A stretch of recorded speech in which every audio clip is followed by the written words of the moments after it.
This is episode 192 of Zen and the Art of Real Estate Investing with my guest, Larisa Olteanu. Larisa is the founder and CEO of Unshakable Wealth, where they spearhead the movement to make financial independence not a luxury, but a necessity. She is also the best-selling author of Destined for Wealth, Master the Art of a Prosperous Life. Larisa, welcome to the show. Thank you for having me, Jonathan. Thank you for everyone who is listening. Appreciate it. No, I'm very excited to talk to you because I know this journey is different for you than it has been for a lot. And that can be a real motivational piece for people who are looking to get into the game at any time.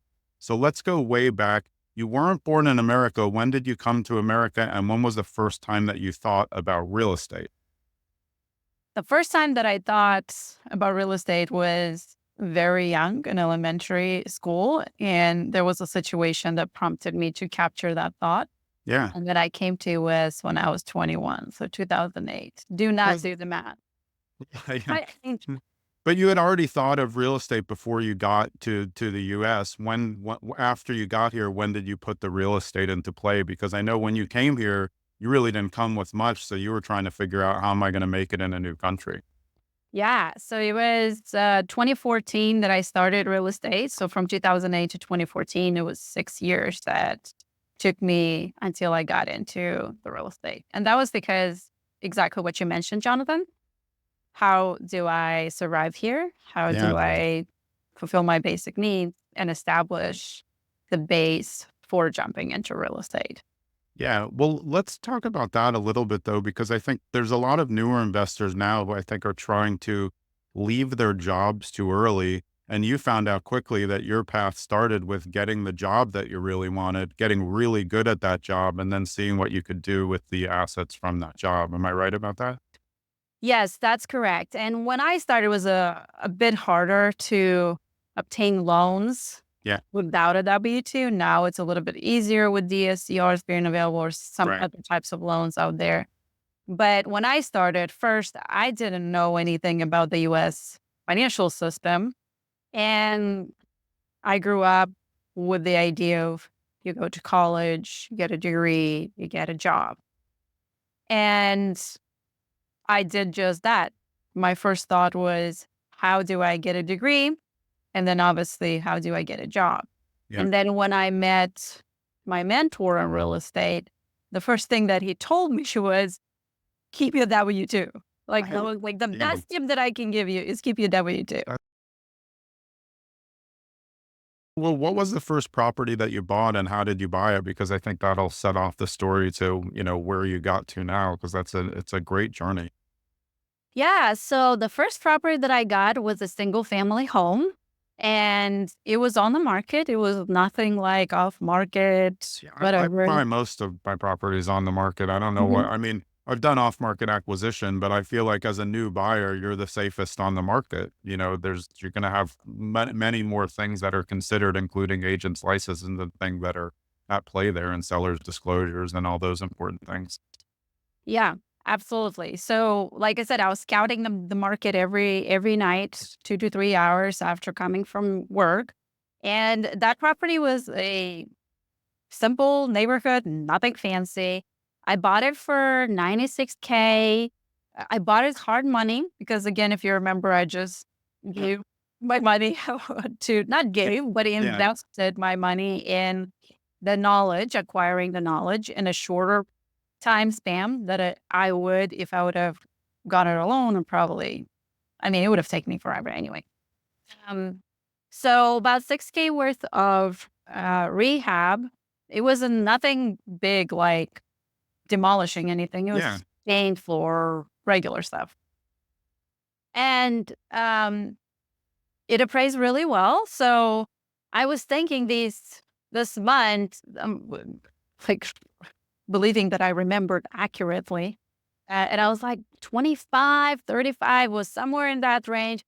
And I sat down yesterday, I'm like, I'm going to find that HUD. Yeah. To get to what the actual number. So it was actually $35,000 in equity that I captured. And I thought again that I was cash flowing to 50, but when I looked at, because I pulled yesterday again the records for my system where I was collecting rent, And it wouldn't go all the way to 20, like the first month, it would only go so far. But it was $481 without cash flow. A month? A month. That's really And good for a first yeah. property, especially at that 96K buy-in. That's exceptional. Mhm. Yeah. And I like after the double close. So what I did is for those that are in the beginner journey, buying it hard money, getting the money to rehab the property. And then once the property is rehabbed, you go and refinance it into a regular conventional loan. Yep. So with that double close, I was about $6,000 out of pocket. Yeah. So yeah, I mean, I didn't wait for market to get better. I didn't think deals were not there. I just, did my math. And that's another thing. Take the emotions out of it. I would recommend taking the thoughts out of it and just really, at least me, I'm very factual. Like run numbers. What do the numbers say? Do the numbers make sense? Great. That's another hesitation that sometimes people have about hard money because it's high interest, and I understand, and it is scary. I'm not a big phone person, but I'm also not a cold text person. I'm not just going to text someone I don't know, like all the texting things that are all getting, in violation now. Like, you really think that someone's going to sell you their house when out of the blue, you're just like, hey, do you want to sell your house?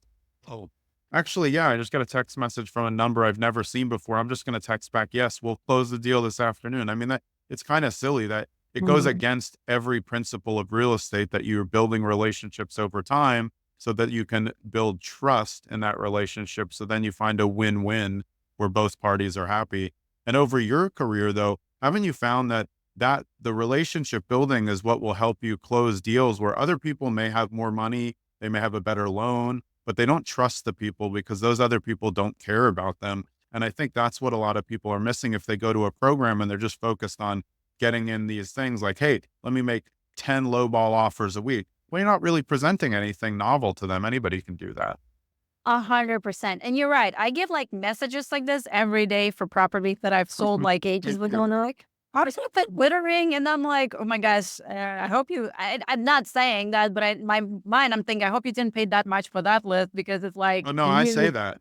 I mean, yeah, I don't like cold text, so I like to really string them along for a long time just to really make a point. I leave it out there because I'm like, I mean, I've been there and sometimes like I'll, strike cold conversation. I know they're just the salesperson.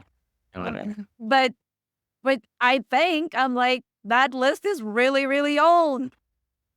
Right. I sold that 18 months ago or 2 years ago. I got a call. I get that type of like 6-7 years ago. And I'm like, where the hell I'm buying these lists? Yeah, I don't know, but it's the bargain basement lists. It's like, Probably like the low one. And that's the thing. So like with the first property, I captured that 35K day one of refi, right? yeah. But eventually I sold it. And I don't know about you, but I always have regret about something. It's funny. I've been talking. So I think that all of us who've ever flipped or done burrs, we all wish that we held more, but I don't feel like, I feel like I wish I held some more, but I don't feel regret because I still did well. Like, you still made 35K on your first deal. So that's such a win. It's hard to feel like, oh, I shouldn't have done that. And then maybe the next person also makes money. So then it's a win-win. But I think Yeah. everybody in real estate wishes they held more than they sold.